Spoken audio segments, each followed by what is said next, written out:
मनसेकडून विधानसभा स्वबळावर लढवण्याची तयारी सुरू झालेली आहे। 200 ते 250 जागांवर विधानसभा लढवण्याची तयारी सुरू असल्याचं बाळा नांदगावकर म्हणाले। आपण विधानसभेच्या 200 ते 225 जागा लढवत आहोत असं राज ठाकरे म्हणालेले होते। महाविकास आघाडीला झालेलं मतदान मोदींविरोधातून झालेलं आहे असं देखील राज ठाकरे म्हणाले। महाविकास आघाडीच्या प्रेमातून त्यांना मतदान झालं नाही असं देखील राज ठाकरेंनी म्हटलं। तर काय नेमकं राज ठाकरे बैठकीत म्हणाले आपण ग्राफिक्सच्या माध्यमातून बघतोय। महाविकास आघाडीला झालेलं मतदान मोदी विरोधातून झालेलं आहे, महाविकास आघाडीच्या प्रेमातून झालेलं नाहीये। शिवसेना ठाकरे गटाला मराठी माणसांना आता अपेक्षेप्रमाणे मतदान केलेलं नाहीये। शिवसेना ठाकरे गटाला मुस्लिमांनी मतदान केलेलं आहे असं देखील राज ठाकरे आपल्या बैठकीत म्हणाले। शिवसेनेचं धनुष्यबाण चिन्ह आणि पक्षाचं नाव काढून घेतल्यानं लोकांना पटलेलं नाहीये। उद्धव ठाकरेंसोबत बाबतीच्या राजकारणामध्ये बाळासाहेबांना आपण आणू नका असं अमित शहांनी सध्या सांगितल्याची देखील माहिती कळते। बाळासाहेबांना मानणारा मोठा वर्ग आजही महाराष्ट्रात आहे आणि हे देखील अमित शहांना आपण सांगितलंय। आपण विधानसभेच्या 200 ते 225 जागा लढवत आहोत। विधानसभेसाठी राज ठाकरेंनी स्वबळाची तयारी सुरू केलेली आहे। तर या बैठकीमध्ये राज ठाकरे यांच्या या भाषणातले प्रमुख मुद्दे आहेत। दिनेश दुखंडे माझे सहकारी आपल्यासोबत थेट जोडले गेलेत। दिनेशजी, काय अधिकची माहिती?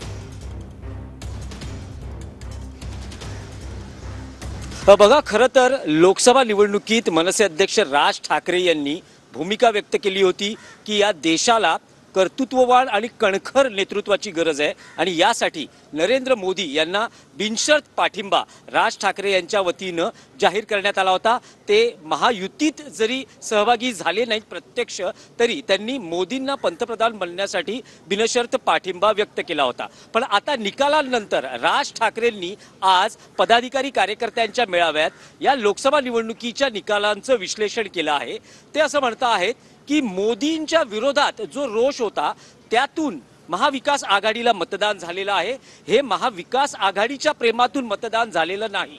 दुसरं ते असं म्हणत आहेत की शिवसेनेचे आमदार 40 आमदार फुटले तोपर्यंत ठीक होतं, पण धनुष्यबाण चिन्ह आणि पक्षाचं नाव शिवसेना हे उद्धव ठाकरेंकडून काढण्यात आलं, हे मराठी माणसाला, महाराष्ट्रातल्या जनतेला तितकंसं पटलं नाही। हेही एक त्यांनी विश्लेषण केलेलं आहे। दुसरं त्यांनी एक विश्लेषण केलेलं आहे की अपेक्षेप्रमाणे मराठी माणसानं शिवसेना युबीटीला मतदान केलेलं नाहीये, तर मुस्लिमांनी एक गठ्ठा मतदान केल्यामुळे मुंबईत, महाराष्ट्रात विशेषतः मुंबईत शिवसेनेला मोठा विजय मिळवता आला।